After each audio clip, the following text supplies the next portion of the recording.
एक साल पहले मैं मुल्तान से वापस लाहौर आने के लिए एक बस स्टॉप पर खड़ा था कि अचानक मुझे वहां एक रोती हुई लड़की दिखाई दी।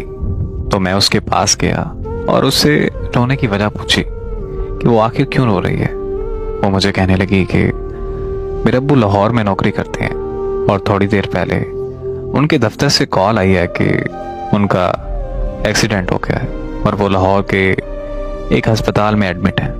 मैं लाहौर जाने के लिए पिछले 1 घंटे से बस का इंतज़ार कर रही हूँ, लेकिन कोई बस नहीं आ रही। बस इसी परेशानी की वजह से मुझे बहुत रोना आ रहा है। उस लड़की की बात सुनकर मैंने उसे हौसला दिया कि आप परेशान ना हो, सब ठीक हो जाएगा, अल्लाह पाक सब बेहतर करेंगे। इतनी देर में बस आ गई और हम दोनों लाहौर के लिए निकल आए। मैं उसका ध्यान बटाने के लिए इधर उधर की बातें करता रहा और फिर लाहौर पहुंचते ही मैंने उसे अपना नंबर दिया और ये कहा कि अगर उसे किसी भी चीज़ की ज़रूरत हो तो वो मुझे कॉल कर सकती है। फिर वो अस्पताल चली गई और मैं अपने घर आ गया। अगली सुबह मुझे उसकी कॉल आई और वो मुझसे कहने लगी कि मुझे आपसे मिलना है। तो मैं उससे मिलने के लिए एक रेस्टोरेंट पे चला गया।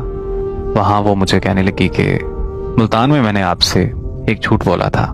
मेरे अब्बू अस्पताल में दाखिल नहीं है, बल्कि वो तो मुल्तान में है और बिल्कुल तंदुरुस्त है।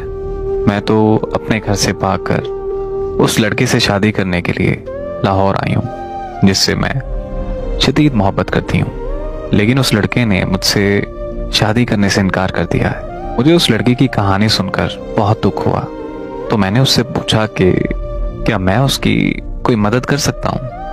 उसने कहा कि मैं यहाँ किसी को नहीं जानती और अभी अपने घर वापस भी नहीं जा सकती, तो क्या तुम मुझे कुछ दिन के लिए अपने घर रख सकते हो। मुझे उसकी हालत देखकर उस पर बहुत तरस आया, लेकिन मैं उसे अपने घर नहीं लेके जा सकता था क्योंकि मेरी फैमिली उसको घर रखने के लिए कभी तैयार ना होती। इसीलिए मैंने उसे साफ साफ इनकार कर दिया। मेरा इनकार सुनते ही वो वहां से रोती हुई चली गई। मैं घर वापस आया तो बहुत परेशान था। अम्मी ने मुझसे परेशानी की वजह पूछी तो मैंने अम्मी को सारी बात बताई। तो मेरी अम्मी ने कहा कि जाओ और उसे घर ले आओ, और इस तरह मैं उसे अपने घर ले आया और कुछ दिनों के लिए वो हमारी फैमिली का हिस्सा बन गई और मुझे उससे बहुत प्यार हो गया।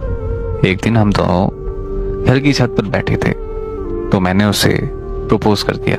वो लड़की बहुत खुश हुई और मुझे कहने लगी कि इससे बड़ी खुशकिस्मती मेरे लिए क्या हो सकती है। उसने मेरा प्रपोजल एक्सेप्ट कर लिया। इस तरह हम दोनों की शादी हो गई और हम अपनी जिंदगी हंसी खुशी गुजारने लगे। एक दिन मैं ऑफिस से वापस आया तो मुझे मेरी बीवी ने खुशखबरी दी कि वो बाप बनने वाला है। उस दिन हम बहुत खुश थे, लेकिन उसी दिन हमारी खुशियों को नजर लग गई। मैं मार्केट में घर के लिए कुछ सामान लेने गया हुआ था कि मेरे भाई की मुझे कॉल आई कि फौरन घर आओ। घर पहुंचा तो पता चला कि मेरी बीवी के घर वाले आए थे और वो लोग जबरदस्ती मेरी बीवी को अपने साथ मुल्तान ले गए। मुझे कुछ समझ नहीं आ रही थी तो मैं पुलिस स्टेशन गया और मैंने उन्हें सारी बात बताई।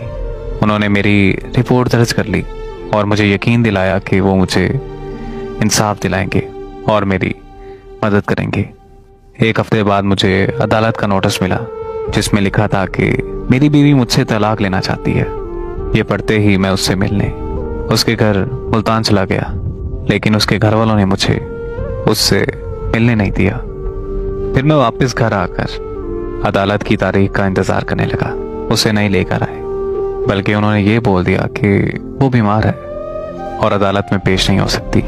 फिर यूं ही तारीखों का सिलसिला चलता रहा और ऐसे ही इंतजार करते करते 5 महीने गुजर गए। फिर एक तारीख पर उन्हें मेरी बीवी को लाना पड़ा। मैं उस दिन बहुत खुश था क्योंकि मैं उससे मिलने वाला था और मुझे लग रहा था कि आज फैसला हो जाएगा और मेरी बीवी मुझे मिल जाएगी।